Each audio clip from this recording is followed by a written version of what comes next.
Heart disease is a leading cause of death globally. The most common form of heart disease is coronary heart disease, a condition affecting the blood vessels that supply the heart. In 2008, around 7.3 million people died from this condition.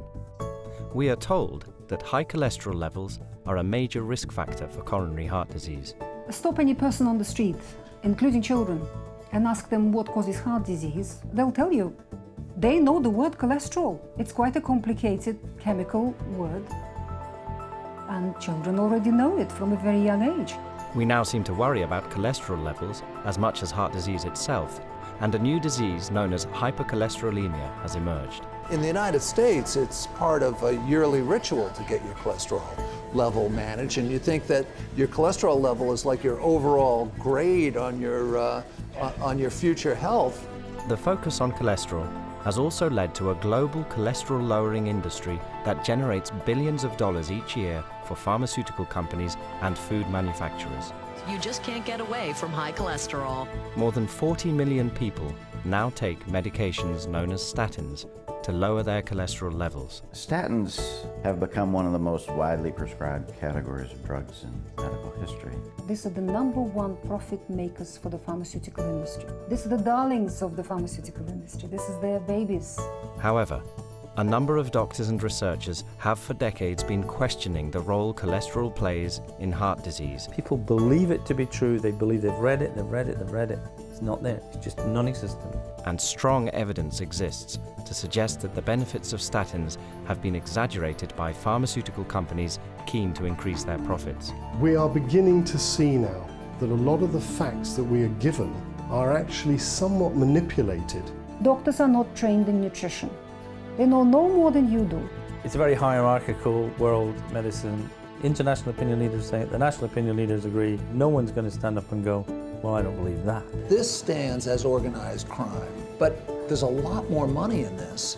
And in fact, many, many more people get hurt.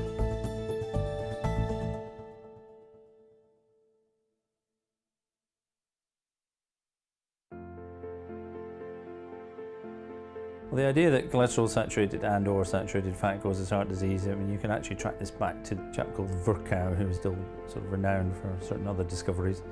He looked at people who died in accidents, and in autopsies looked at their arteries, found that they had thickenings in their arteries, had a look at them and decided that they were full of cholesterol.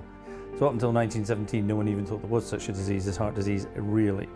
And it was only really after the Second World War when in America there appeared to be thousands and thousands of youngish, healthy men dropping dead of heart attacks that it really first became an important issue. Since the last war, nutrition has become a science, according to Dr. Keyes. Ancel Keys was a well-known physiologist. As an advisor to the US Department of Defense during World War II, he formulated meals for combat soldiers that became known as K-rations.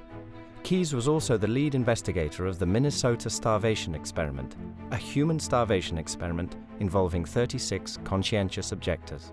In 2011, a report published by the Associated Press revealed a number of unethical medical experiments had been conducted in the past in the United States. One of these experiments involved injecting 11 volunteers with malaria, then starving them for 5 days. One of the authors of this study was Ancel Keys. Ancel Keys is also regarded as the father of the diet-heart hypothesis, the idea that dietary saturated fat raises cholesterol levels and causes heart disease. So cholesterol at the time was a convenient villain. We had this problem of atherosclerosis, a hardening of the arteries, and there was a great deal of pressure, a need really, to blame it on something. A chap called Ancel Keys came along and said, I know what causes heart disease. Heart disease is caused by eating. Well, initially he said eating cholesterol, but he found that if you ate cholesterol, it had no effect on cholesterol levels. He then said, well, it must be saturated fat. He drew a graph in which he showed 6 countries, the amounts of fats in calorie terms along the x-axis and the numbers of heart disease deaths in those countries. And he drew what was probably the most perfect graph you can get. It was a superb line, marvellous. There's a flaw. because at the time that Keyes did this in 1953, there were data from 22 countries he could have used. He didn't use the 16 that didn't agree. And when you add those to his graph, there is no relationship at all. You find countries with much higher levels of heart disease eating less fat, and vice versa. It was pure manipulating, or we could call it fraud. This is pure fraud. Despite the obvious problems with this study, the work completed by Ancel Keys is still quoted today as evidence in support of the diet heart hypothesis. Most authorities state that this straight-line relationship can also be seen between cholesterol levels and the risk of heart disease. There is a clear, what's called a linear relationship, so it's a straight line between cholesterol levels and risk of heart disease, so there's no plateau. The lower your cholesterol levels in nature, the lower your rate of heart disease. However, there are a number of contradictions to this idea that raised cholesterol levels increase the risk of heart disease.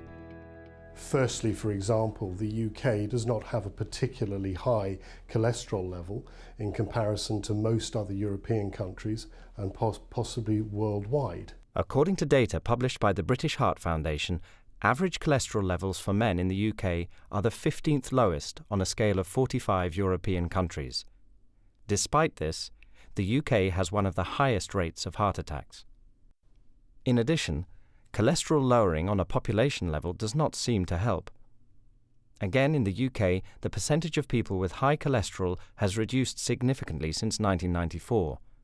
Some age groups now have almost 40% less people with high cholesterol. Yet the rate of heart disease has stayed the same. We have been led to believe that saturated fat and cholesterol simply clog up the arteries and cause a heart attack. But where did this idea come from? And does it have a scientific basis? Certain foods are high in saturated fat. There is an advertisement pushed out by the Food Standards Agency. This is the average amount of saturated fat a person consumes in a month. Where they show a woman taking what they say is saturated fat out of a fridge. She pours it down the sink and it blocks the sink waste pipe up. And then the advertisement says, the saturated fat can clog this pipe. Imagine what it's doing to yours. What they show in the adverts on television is as far from what actually happens as you can get, I should think. You may have seen adverts where people had cigarettes and there was fat coming out the end of it. We've all tried to give up smoking. That's nonsense. It's utter nonsense. So how does fat, the non-existent fat from the cigarettes, end up in your arteries when you smoke? People have said that smoking increases the risk of heart disease. That's true. But when you smoke, other things happen. What actually happens is not the inside of the artery getting blocked by anything. What happens is that the artery wall, called the endothelium, is broken in some way. And just like if you cut your finger, you get a scab form on top of it, which then falls off.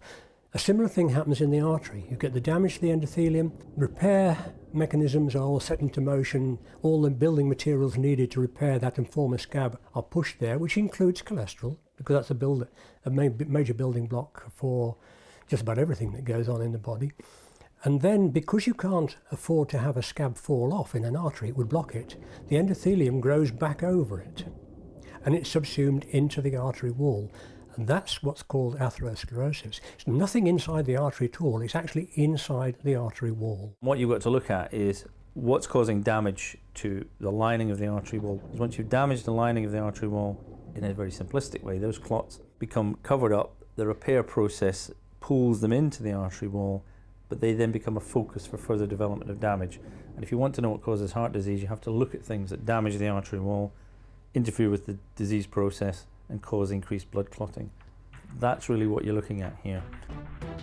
When we have a cholesterol test, the results are usually described in terms of good cholesterol and bad cholesterol. The good cholesterol is called HDL and the bad cholesterol is called LDL. What HDL and LDL are carriers. These molecules are made up of fats, proteins, certain vitamins, and other structural factors, and within them the cholesterol sits. So to a degree, the HDL and the LDL are transport mechanisms, or little lorries that carry the cholesterol to the parts of the body that need them. We've been given the idea that the high density lipoprotein is good for us and the low density lipoprotein is bad for us. But we also know that a lot of other things are carried.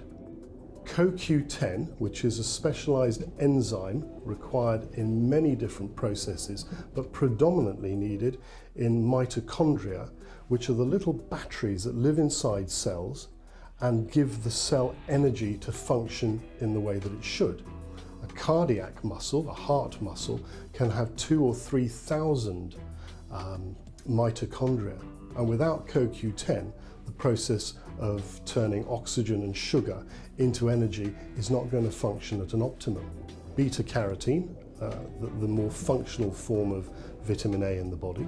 We also know that vitamin E is carried by the HDLs and LDLs. And this is a very important vitamin because it's a powerful antioxidant.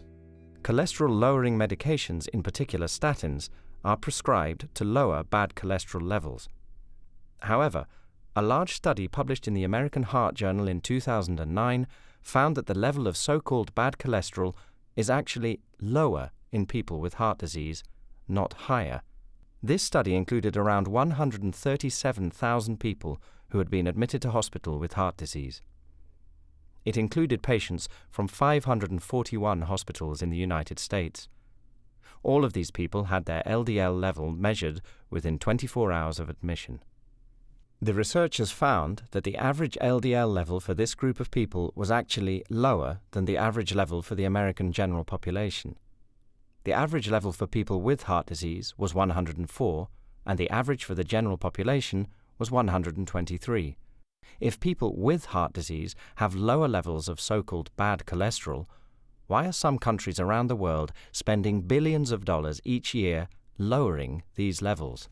I think it's fair to say that we can't look at HDL or LDL and say that one is good and one is bad. In fact, the studies now show that drugs that increase HDL had to be stopped because they increased the rate of heart attacks. The theory is false, but it's gained so much momentum and it's become so lucrative that it's almost like a freight train going down a hill. And in fact, I find it interesting that exactly at the same time that Virchow was talking about his idea of cholesterol causing heart disease, Rokitansky was proposing that these plaques are caused by blood clots on the surface of arteries. That was 1851. And he was right, Virchow was wrong.